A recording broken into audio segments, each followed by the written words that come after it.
प्यारे बच्चों, कक्षा 12 के कमलेश कुमार एक छात्र का मैसेज मेरे पास आया पवन दूतिका के विषय में। उन्होंने लिखा अपने मैसेज में कि सर, पद्यखंड 23 से लेकर के 26 तक का वीडियो नहीं पहुंचा है, जबकि मैंने वीडियो बनाकर भेज दिया था। तो मैं चाह रहा हूं कि कमलेश कुमार का अध्ययन बाधित ना हो, और ये पवन दूतिका का अंतिम पद्यखंड है।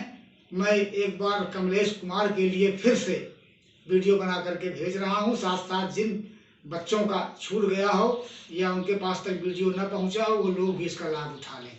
आइए, पवन दूतिका का 23वां पद्यखंड से लेकर के 26वां तक आज समापन है, तो देख लीजिए। सूखी जाती मलिन लतिका जो धरा में पड़ी हो, तो पाँव के निकट उसको श्याम के ला गिराना, जो सीधे से प्रकट करना प्रीति से वंचिता हो, मेरा होना अति मलिन और सूखते नित्य जाना। राधा पवन को अपना संदेश देने के लिए युक्तियां तमाम तरह की बता रही हैं।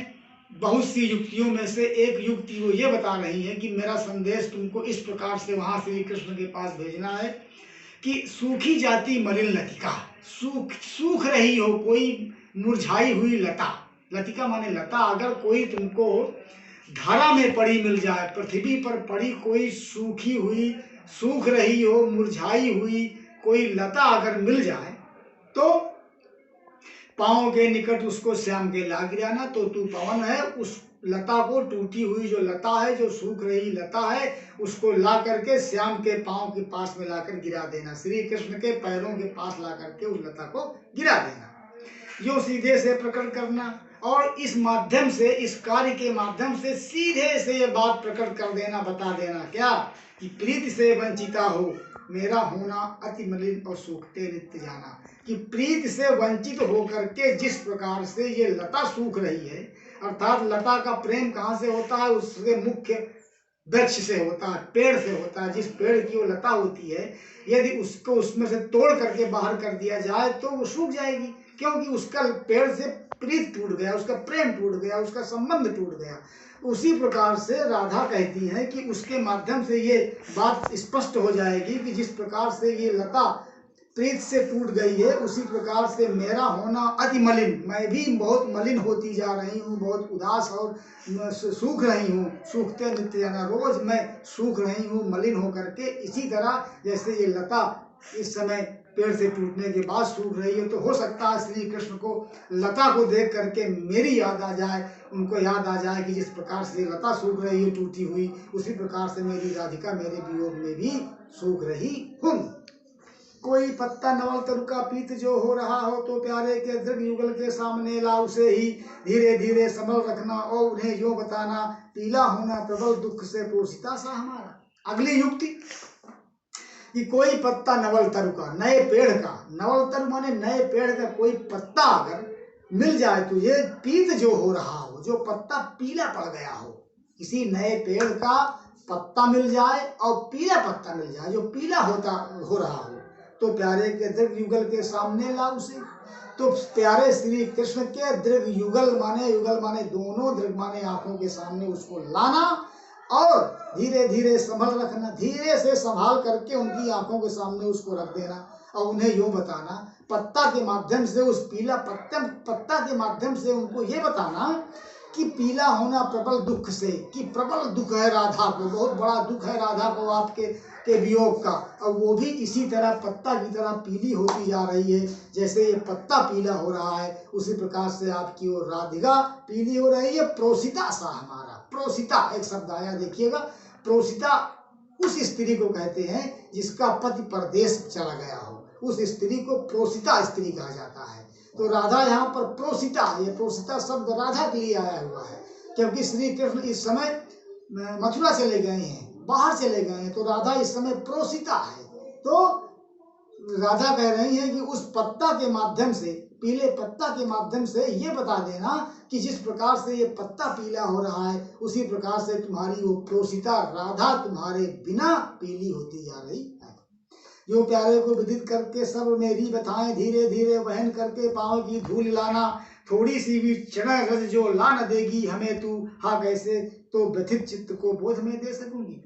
इसके बाद अगली युक्ति, यो प्यारे को विदित करके सर्व मेरी व्यथाएं, व्यथाएं माने दुख कष्ट, जितनी भी मेरी कष्ट है व्यथा है, प्यारे श्री कृष्ण को सब विदित करा देना, अर्थात बता देना, और धीरे धीरे वहन करके पाँव की धूल लाना। इसके बाद बताने के बाद मेरी सब व्यथाओं को, मेरे सब कष्टों को श्री कृष्ण से बताकर फिर धीरे धीरे वहन करके पाँव की धूल लाना, उनके पैरों की धूल धीरे से वहन कर लाना, खींच लाना, उठा लाना अपने साथ में, उनकी पाँव की धूल अर्थात चरण रज, श्री कृष्ण के चरण की रज धूल जो है उसको अपने साथ धीरे से खींच लाना। थोड़ी सी भी चरण रज जो ला न देगी हमें तू, अगर तू मुझे थोड़ी सी भी उनके चरणों की रज पैरों की धूल नहीं ला देगी तो हाँ हाय कैसे तो व्यथित चित्त को बोध मैं दे सकूंगी। तो अपने इस व्यथित मन को, व्यथित दुखी मन को मैं किस प्रकार बोध दे सकूंगी, अर्थात इस दुखी मन को मैं कैसे समझा पाऊंगी यदि तू मुझे उनके चरणों की धूल नहीं ला देगी। तो हे पवन बहन तू जा यहाँ से, मेरी सब बातों को बताने के बाद श्री कृष्ण के पैरों की थोड़ी सी धूल जरूर लेते आना, ताकि मैं अपने इस दुखी मन को, व्यथित चित्त को संतोष दे सकूं और समझा सकूं। पूरी होवे नई तुझसे अन्य बातें हमारी, तो तू मेरी विनय इतनी मान ले और चली जा, छू के प्यारे कमल पग को प्यार के साथ आजा, जी जाऊंगी हृदय तल में मैं तुझी को लगा के। अब अंत में इस पद्यखंड में राधा कहती है कि जितनी युक्तियां मैंने बताई अगर तू इनको न कर पावे, हो सकता है कि तू इसमें कामयाब ना हो, तो पूरी होवे ना यदि तुझसे अन्य बातें हमारी, अगर दूसरी बातें जितनी मैंने बताई है अगर तू इन बातों को न पूरी कर सके, तू न कर पावे, तो तू मेरी विनय इतनी मान ले और चली जा।